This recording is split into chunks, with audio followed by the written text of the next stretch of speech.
Fourscore and 2 years ago, Homer Dudley brought forth on this continent a new electronic device, conceived scientifically and dedicated to the proposition that all men should be able to make electronic vocals.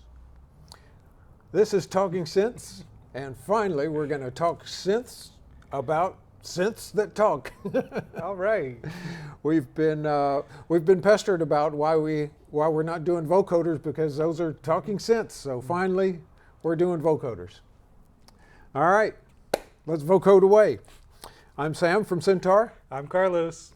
And hopefully we're going to talk some synths here. All right, so the term vocoder comes from two words being jammed together, voice plus encoder. So vocoder. Is that an endless encoder?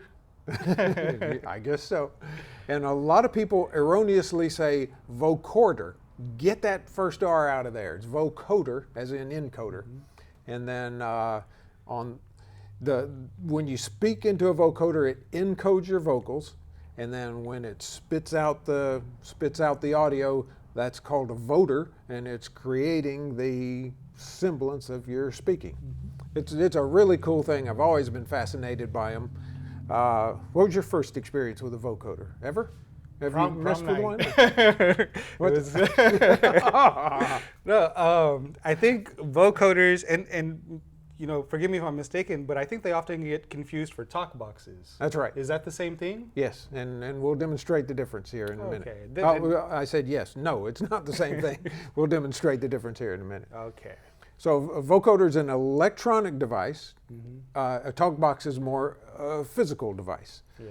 So, you know, I'm going to give away kind of my age here. I mean, it's probably not a terrible thing, but yeah, vocoder, I think, at least for me, when you say that, Daft Punk. That's you right. Know, probably, you know, high school, Faster, Harder, Stronger. Was that the name of the song? Yeah, off Random Access Memories. Yeah. Korg DV P1. Yeah, definitely really iconic. Yeah. So I say Fourscore and 2 years ago. That was exactly correct. The vocoder was invented in 1938 by Homer Dudley at Bell Labs. And you were just telling me they started doing the research a lot earlier than that. Yeah, he actually started in the early 1920s, and so they were going to lay the transatlantic cable, and obviously you're trying to make the most of your resources, and I thought this was really interesting. He actually went to a, what was it? It had something to do with either deaf people speaking or like pantomiming, and he had this epiphany in his observation, and he realized that a lot of human communication can be broken down, you know, to its basics, sibilance, or, you know, right. The way that we speak and the vowels and your facial movements. So he thought, wow, is there a way that I can do this but electronically, and maybe take that large amount of information, break it down, and then send it across the Atlantic? Yeah, that was the thing that drove this whole thing, and it was Defense Department related, I guess, at first, where you take this large amount of data, which, like think of digital sampling, for instance. If we sampled a sentence that we're speaking, it's going to take a lot of data to store that. But by the vocoder method, you're basically just taking these directions of how your voice should go at any particular time. Basically, it takes that big amount of data and makes it a tiny amount of data, so you could then encode that. And yeah, World War II, you could encode your transmissions and that kind of stuff. So. And then, so I think the ironic part of it was that it actually required a large amount of equipment to whittle down that data, and it ended up being cost prohibitive. Yeah. Which ultimately, I think they scrapped the project. But you know, the more I've been reading just about synthesizer history, I see that Bell Laboratories pops up quite a bit. Oh yeah, yeah. So maybe we should do a deep dive on that one day. I think that sounds pretty interesting. Yeah, that could be cool. And then I was asking you, and I'm not sure if you knew the answer, but if any of y'all out there know the answer, I wonder if Raymond Scott ever worked with Bell Labs. I think that would have been around the same time period, and he's kind of a pioneer and hero of mine.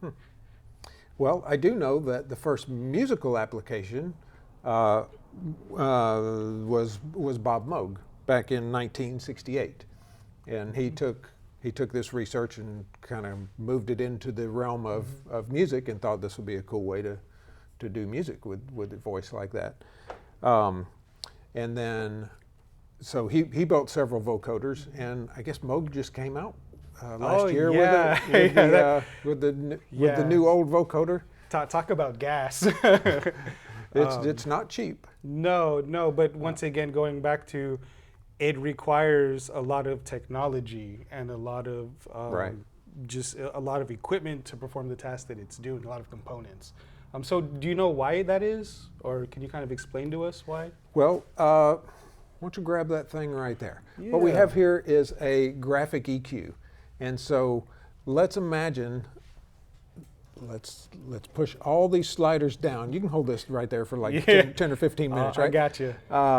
And then imagine if I'm speaking a word and this EQ is duplicating what I'm speaking. Let's say I say, wow.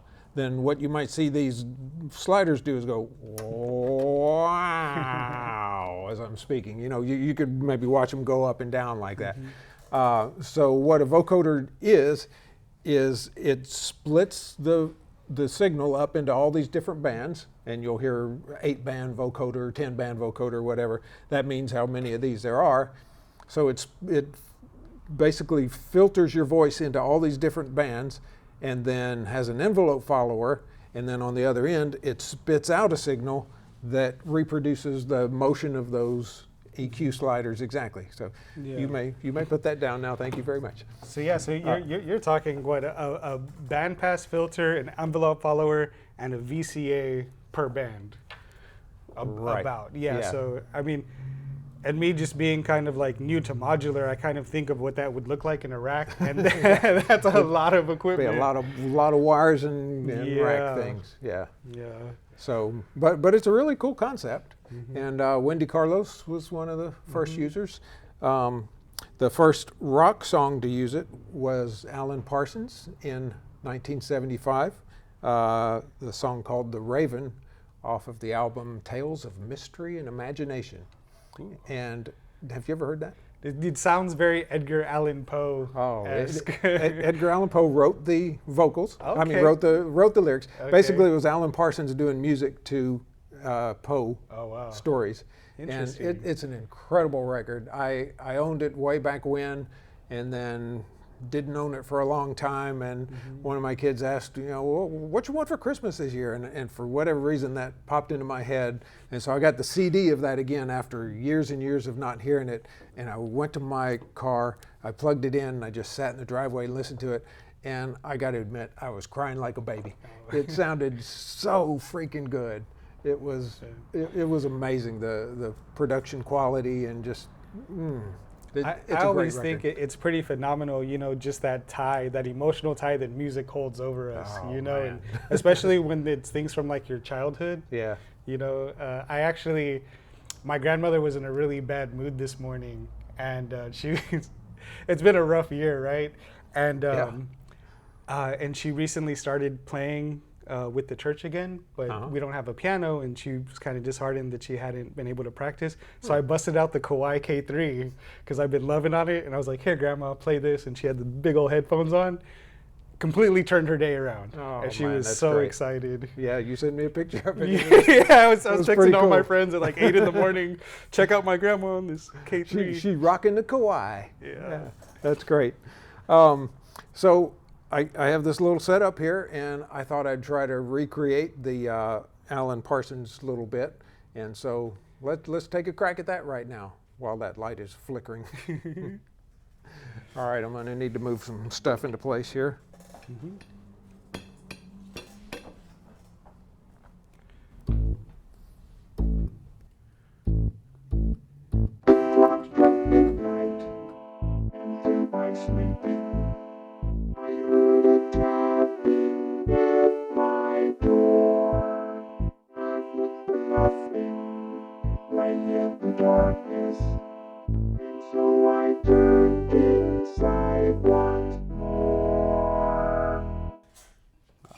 So why don't you tell the folks at home what you have, right here in front of you? All right, so, Novation Base Station 2 that I'm just plunking the plunking the bass part on. But more importantly, Roland Vocoder Plus VP330. This is a really cool old keyboard, and like I said at our Synthomania thing, I'd been on the lookout for one of these for a long time just because I'm such a sucker for a vocoder. I just think they're so cool. And then we finally came across one and rebuilt it and got it working. So I'm really enamored with this thing. But what happens is you set up a sound on it, and you use the microphone to basically vocalize that sound. And it's just a really neat effect. Here, I'll do some more. Here you can hear me talking. So I've often heard this referred to, and I'm not sure if this is correct, but is that similar to like a carrier and a modulator? Yes, I can't remember which is which, but like the synth signal is the carrier, yeah, and you're modulating it with the microphone signal, and you don't have to use a microphone. What's really cool is to play something or sustain a chord or something on the vocoder and use a drum machine to trigger it and get a vocoded beat and that kind of stuff. So there's all kind of stuff you can send in as the modulator and work it. It's just a really neat piece of gear. And now I think that's often referred to as drum coding. Is that the correct term? Well, I've never heard of that. Yeah. But a lot of things these days have vocoders. My Ensoniq DP4 has a vocoder in it. The Ensoniq Fismo has a vocoder in it. The Korg Microkorg? Microkorg, MS2000, my Novation Nova desktop. So I think it's pretty important to make the distinction in this. So often the more bands you have, the more intelligible or the more able you'll be able to understand what's actually being spoken. So digital vocoders tend to have many more bands because a lot of that is handled in DSP. Like my Novation Nova desktop has a 40 band vocoder on it. Wow. Would you happen to know off the top of your head how many bands the VP330 has? Is it 8? I can't swear to that. Yeah. But another thing on some analog vocoders is, you have a mic level thing here. So you can send some of the mic signal through, and that sends those sibilant sounds, and all that through, and that can help enunciate. And doing a little impromptu thing here is difficult, but if we were doing this in the studio, we could go back and be real careful about what syllables we enunciate, I was reading those S's tend to have a lot higher frequencies. Yeah, sure. Yeah. So there's tricks you can do to make it sound better in the studio, but it's just so much fun to play with any way you slice it. Now, so let's compare that to a Talkbox. And for that, I have my phone, and what a Talkbox is just purely mechanical, basically.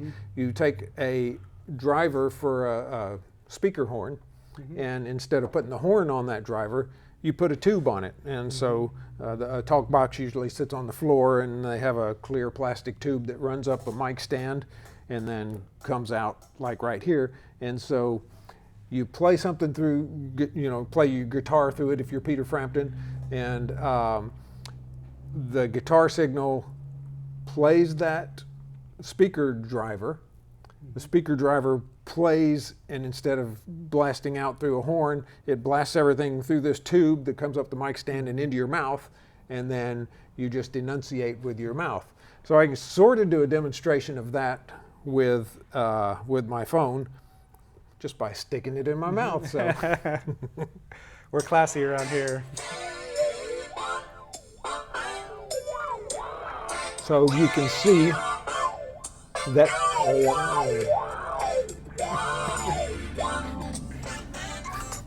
So I can stick this in my mouth and sort of enunciate what's playing. So would you like to try it after it came out of my mouth? I'd have to look at CDC guidelines.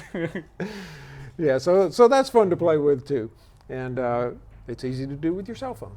So I was reading that, so the Talkbox is, in its electromechanical nature, is based upon the earlier design of the Sonovox, which was, they actually used it for smokers who had their larynx removed.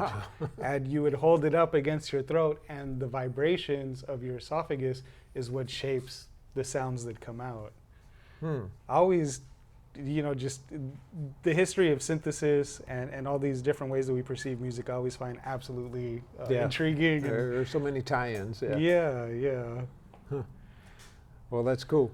So Talkbox's vocoders sort of sound the same, can sound the same, but completely different concepts. So what else we get to say? Oh, yeah, the Talkbox mainly popularized by Peter Frampton. What was the song? Do You Feel Like We Do? Back in 1976, the year I graduated high school. That was the big song back then, and it just kind of, it was so cool hearing him talk all that stuff. And Joe Walsh used it. A lot of people have used it. So I don't know if this is true. Maybe it's just lore, but I've heard that the vibrations from the tube, from holding it in your mouth, for lifelong users of the Talkbox, it will actually vibrate your teeth out. You can lose a tooth with the Talkbox. Don't know if it's true. I believe it. That sounds like internet lore to me. Yeah. Oh boy. All right. Well, is there anything else we should say about vocoders and Talkboxes? They're awesome. Yeah, they're awesome. Yeah, Okay. and I think for anyone out there who wants to get their feet wet with vocoders, we live in a wonderful day and age where you can download VSTs. I know I use Bitwig. Bitwig has a built-in vocoder. Ableton has a built-in vocoder. I went and I saw one of my favorite bands recently, Mogwai, and I'm almost 99% sure that all the vocoding that they were doing on stage was in Ableton. So just have fun and start experimenting, Yeah. Yeah. Cool. Well, let's move on to new stuff. I got one thing that's new this week. Alrighty. A sticker. Centaur finally made some stickers. We've had people for years say, "Hey, can I get a Centaur sticker?" And we've never had such a thing. And we finally broke down and made some. So we have Centaur stickers available. $1 if you want a buck. If you want a sticker, we'll send you one for $1 with your order. And I will say, showroom purchases, get a free sticker. Yeah, that's true. Just throwing that out there. And a lot of showroom purchases get a free shirt also. So. Yeah, and we're trying to make better on that too, because I know for a long time we would only ship the shirt if someone asked for it explicitly. But especially being in this new facility and trying to service the community better and just trying to get to know you guys out there, we've been moving a lot more stuff through the showroom, and I love sending out shirts with that, Yeah. Yeah. So, and we do free shipping on all our new stuff. So, All new purchases. yeah, if you need a new synthesizer and aren't sure where to get it, we'll send it to you for as good a price as anyone else, and we'll throw in some free goodies with it. So, Yeah. yeah. Now, you were talking about something else that's new. Oh, yeah. The SineVibes. So Tell us about that. SineVibes. So I think Korg, they really knocked it out of the park as far as the architecture on this new synthesizer, the multi-engine, which is on the NTS1, let's see what else. We have a Minilog XD back here, and of course the Prologue. So, and what that is it's a user waveform, but they've also made it basically on an open platform. So anyone who can program C++ can add user waveforms. And with SineVibes, they've actually been consistently producing really cool algorithms and waves and extending the functionality of the Prologue, specifically is the one I'm thinking of right now. But they added, it's called Node, and it's a 4-op FM synthesizer. Oh, that's cool. With actually quite a few algorithms to choose from. I was listening to some demos online. It sounds really interesting. And then kind of like on a side note, we're still unboxing things here, and we kind of found a Prologue 8. I think we thought we had two 16s, and then I found a Prologue 8 voice in a box, and I was looking at it, and I was like, wow, this is the perfect size to put on stage. As far as, you can tell I'm kind of gassing for one right now. But yeah, This is the perfect size to put in Carlos's bedroom. yeah, you might just have to take it out of my paycheck. So I'm really intrigued to hear what these user waveforms and algorithms and added functionality sound like. Yeah, really And excited. Is that something that you just upload into it? Or is it? Yeah, so you purchase it from SineVibes. I believe it starts at. Oh, so it's not a Korg product? No, it's a- no. And that's the exciting thing that's about it. interesting. Because, you know, we've seen in the synthesizer community where certain items they kind of come back into vogue when someone hacks them and extends their functionality. You saw it with the TR-707 when you can load your own sounds. The Yamaha RX-5, there was a company that gave you the ability to load your own samples into it. Well, Korg did that right out the gate, you know? So I'm really intrigued to see what this is gonna look like 10 years from now, because I'm sure it's gonna build a community of that's users and sound designers. Yeah, because so often people think of things that the designers never even thought of. Yeah. Because they just come from different places, or they're more creative in this area and not. Or so they much just an have more engineer, free or- time. You know, that's that time is definitely Yeah. a valuable resource. Yeah, and my favorite thing to think about with a keyboard is, what could I make this do that it's not supposed to do? So, Yeah, so Korg gives you that functionality right out the gate. So hands off to them. And like I said, even with the, down to the smallest, the NTS-1, which I haven't had much hands-on experience with, but it's a really small portable synthesizer.